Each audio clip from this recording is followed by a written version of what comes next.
সেই গৌর হরি কতজনকে কৃপা করেছে। গৌর আসার আগে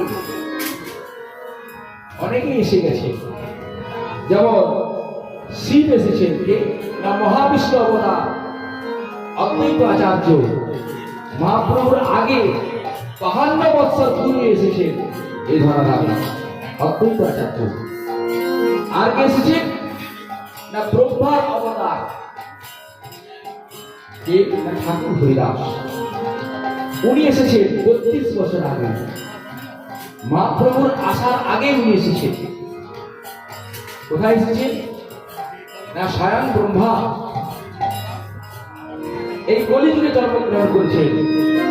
জগন্নাথ এসেছেন, নাম হয়েছে হরিদাস। জন্মগ্রহণ করেছেন বাংলাদেশের অন্তর্গত যশোর জেলার পুরন গ্রামে। উনি কিন্তু বন্ধু আপনার হবিবুল্লাহ সাহেব।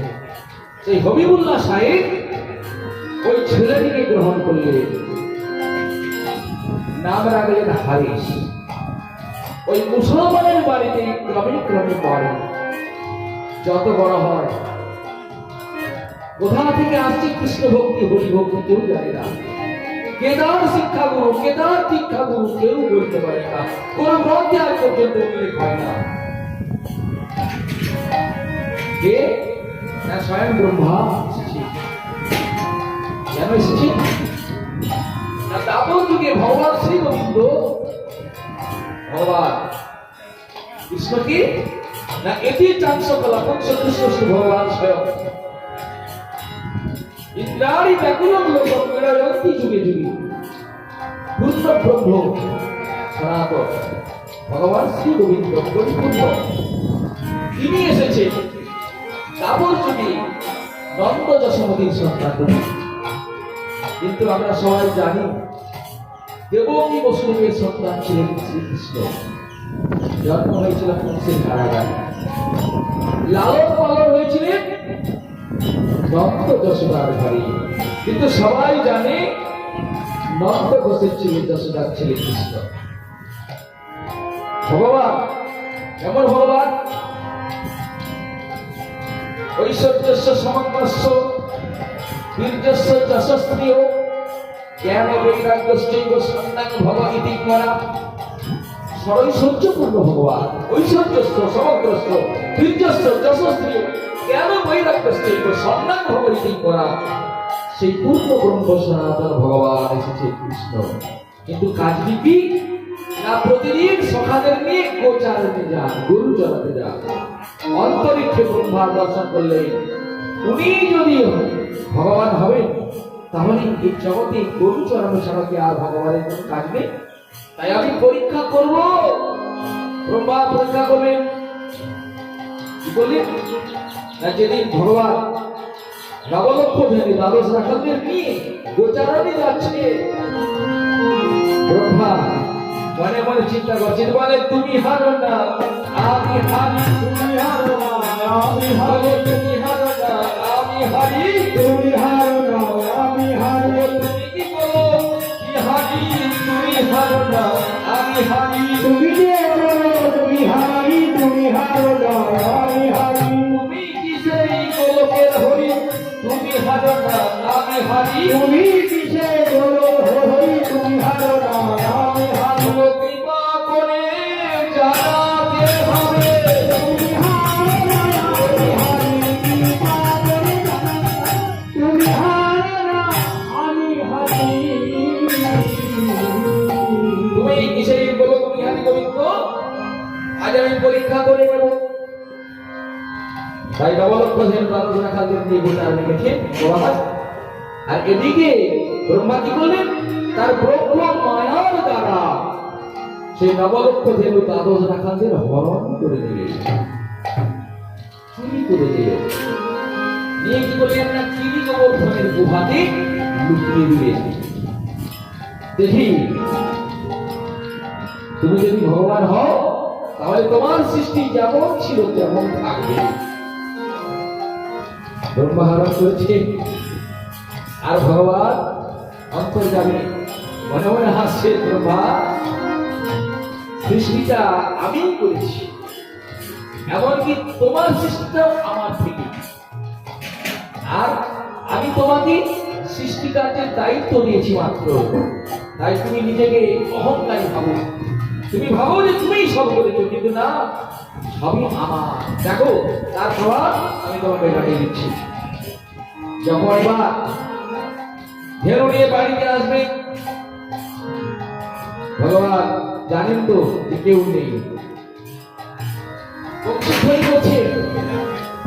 মাসির শুনে ফিরে ফেলে মাসি বাজালেই ধেনুরা সব চলে আসে, কিন্তু আজকে কেউ আসছে। এবার ভগবান কি করে তার অচিন্তময় শক্তির দ্বারা এক হতে বহু হলে, এক হতে বহু হলে, এক হতে বহু হলে, এক হতে বহু হলে, এক হতে বহু হলে,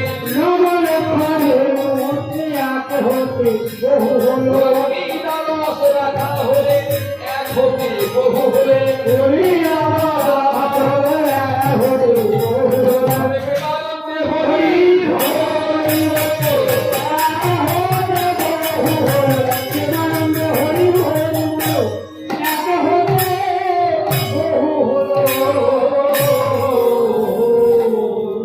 ভগবান নিজের থেকে সমস্ত সৃষ্টি করলেন। নবলক্ষ ধেনু দ্বাদশ রাখাল হয়ে গেলে কেন বলে? ভগবান দেখলেন যে ব্রহ্মা ভালোই করেছিল। বৃন্দাবনে শ্রীরাম সুদাম দাম বসুদেবের মা, তারা আমাকে পুত্র রূপে পেতে চায়, কিন্তু আমি মা যশোদার ছেলে, তারা কেমন করে আমাকে পাবে?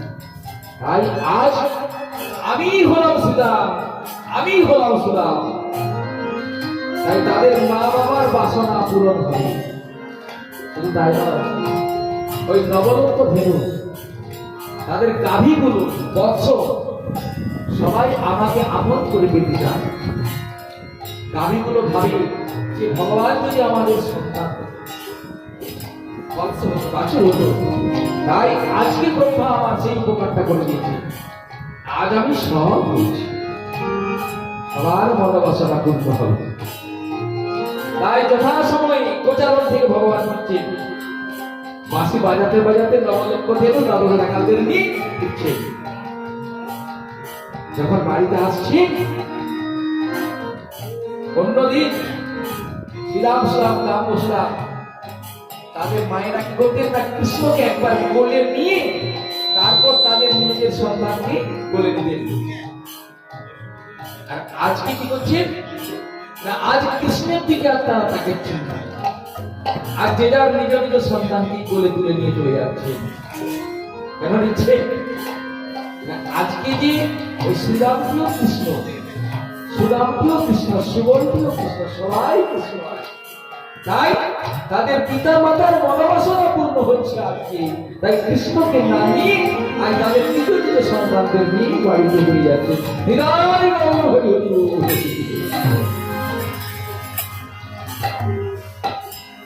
এবার সবাইকে নিয়ে বাড়িতে চলে গেছে। ব্রহ্মা লক্ষ্য করছে, দেখি তাহলে কি আমি কি বেড়ে গেলাম? ভগবান উনি তো সব আমার সৃষ্টি করে চলে গেলেন, কিন্তু আমি এগুলোকে নিয়ে কি করবো?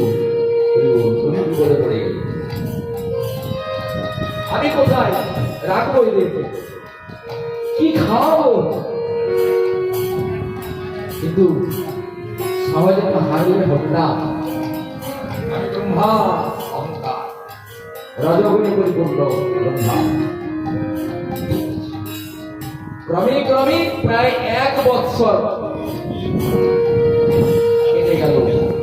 ভগবান তার নিজ সৃষ্ট ধেনু বৎসদের নিয়ে রাখালদের নিয়ে যাচ্ছে না আসছে, কেউ বুঝতে পারে না।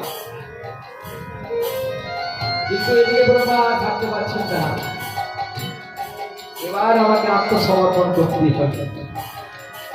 তাই একদিন ভগবান শ্রী গোবিন্দ রাখালদের নিয়ে ধেনু বৎসদের নিয়ে গোচারণে গেছেন, আর এদিকে স্বয়ং ব্রহ্মা সেই বনের মধ্যে এসে উপস্থিত হয়েছে। ওই ভগবানের চরণে ধরি যাচ্ছি। প্রভু প্রভু ক্ষমা করো, ক্ষমা করো, ক্ষমা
তব চরণী অপরাধী, তব চরণী অপরাধী, তব চরণী অপরাধী, তব চরণী অপরাধী, আমার অপরাধ মার্জনা প্রভু, তব চরণী অপরাধী, অপরাধ মার্জনা কর, তব চরণী অপরাধী।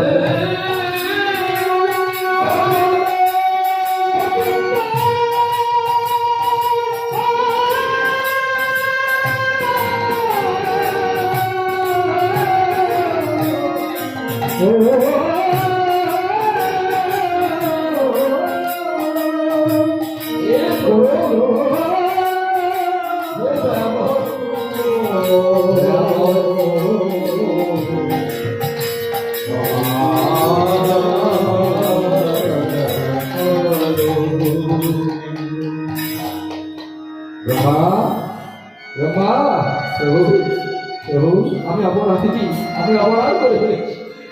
ওঠো ওঠো ওঠো ওঠো, কি অপরাধ করেছো প্রভু? আমি তোমাকে পরীক্ষা করতে চেয়েছিলাম। তুমি হারো না, আমি হারি, কিন্তু আমি নিজেই হেরে বসে আছি। ঠিক আছে ঠিক আছে, কি হয়েছে প্রভু? তোমার ওই দ্বাদশ রাখার নবলক্ষ ধনুকে আমি চুরি করেছি, করে এই গুহাতে লুকিয়ে রেখেছি। আর পারছি না প্রভু, আমাকে ক্ষমা করে দাও। তাতে কি হয়েছে? আমার কিছু অসুবিধা আছে? আমি তো আবার নিজে সৃষ্টি করে দিয়েছি। হ্যাঁ, বুঝতে পেরেছি। আপনি যে কলমবিহারী গোবিন্দ, আমার আর চিত্ত ভুল হয় না। ঠিক আছে, কিন্তু আমি তো ওইগুলো আর রাখতে পারছি না। কোথায় আছি? তিনি গোবর্ধনের গোয়া নিয়ে এসে ব্রহ্মা আবার স্বপ্নে ভগবানের সৃষ্ট আর ব্রহ্মার সৃষ্ট, ব্রহ্মা লুকিয়ে রাখা সবকে ভগবান এক করে দিলেন। দ্বাদশ দ্বাদশ 24টি রাখালকে দ্বাদশ করে দিলেন। নব নব 18 লক্ষকে নবলক্ষ করলেন। করে ভগবানের যেমন ছিল ঠিক তেমনই পরিপূর্ণ হয়ে গেল। ব্রহ্মা প্রভু, কিন্তু একটা অপরাধ তুমি করে ফেলেছ। হ্যাঁ প্রভু, করেছি। জানো, জীব কর্ম করে, কর্মের ফলটা চিন্তা না করি কর্মটা যদি করি, তাহলে সেই কর্মফলটা করতে হবে। তুমি যে কর্মটা করলে, তুমি গোহরণ করলে, আর তুমি বিধর্মীর কাজ করেছি। তোমায় জবনকুলে যেতে হবে, জবনকুলে যেতে হবে, তোমায় জবনকুলে যেতে হবে, তোমায় জবনকুলে যেতে হবে, তবেই তোমায় অস্তিত্ব হবে। জবনকুলে যেতে হবে, তবেই তোমার চিত্ত হবে। জবনকুলে যেতে হবে, কর্মফল ভোগ করতে হবে, কর্মফল ভোগ করতে হবে, কর্মফল ভোগ করতে হবে, কর্মফল ভোগ করতে হবে। জবনকুলে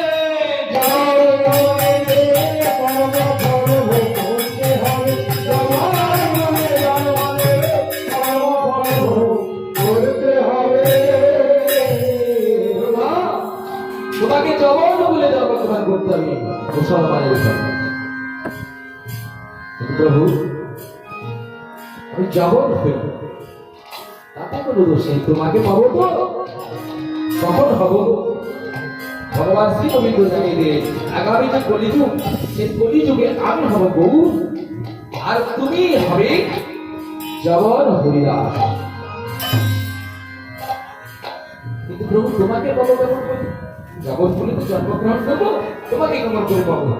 পাবে তুমি নাম করতে করতে, নাম করতে করতে তোমার অস্থি মজ্জায় তোমার হরিনাম লিখা হয়ে যাবে। তুমি নামের বলে কামকে জয় করবি, মায়াকে জয় করবি, মৃত্যুকে জয় করবি।